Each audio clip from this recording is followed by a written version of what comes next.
இதழின் முக்கியமான அம்சங்களில் ஒன்று தலையங்கம்.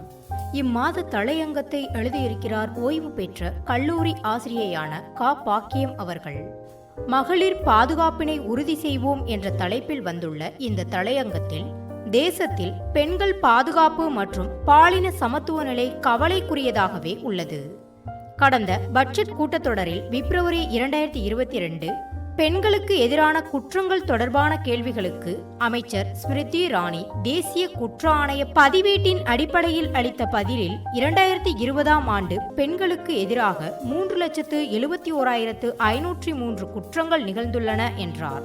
2021ஆம் ஆண்டில் பெண்களுக்கு எதிரான குற்றங்கள் 46% அதிகரித்துள்ளது என தேசிய மகளிர் ஆணையம் தெரிவித்துள்ளது. பணியிடங்களிலும் பாலியல் தொந்தரவுகளை பெண்கள் எதிர்கொள்கிறார்கள். அரசு விதியின்படி 25 கோடிக்கும் மேல் மூலதனம் கொண்ட நிறுவனங்களில் பாலியல் வன்முறை தடுப்பு குழு அமைக்கப்பட வேண்டும்.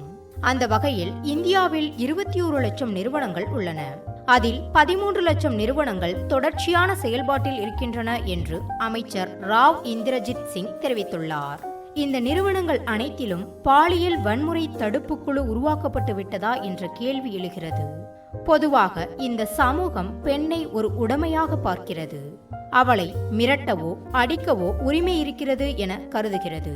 இந்த மனப்போக்கு மாற வேண்டும். பெண்ணும் இரத்தத்தாலும் சதையாலும் உருவானவளே. அனைத்து தளங்களிலும் பெண்களின் பாதுகாப்பும் சமத்துவமும் உறுதி செய்யப்பட வேண்டும். பாதுகாப்பு மற்றும் பாகுபாடு இல்லாத நிலையினை உருவாக்குவதற்கு பெண்களும் தைரியமும் சமயோசிதமும் தன்னம்பிக்கையும் கொண்டிருத்தல் அவசியம். அதற்கான முயற்சிகளை குடும்பத்தில் இருந்து துவங்க வேண்டும் என பதிவிட்டிருக்கிறார் பாக்கியம் அவர்கள். தரமான தலையங்கத்தை தொடர்ந்து பல பெண் ஆளுமையின் படைப்புகள். இந்த மாத நமது மண்வாசம் வாங்குங்க, வாசியுங்க. மாதம் முழுவதும் மகளிர் தினத்தை கொண்டாடுங்க.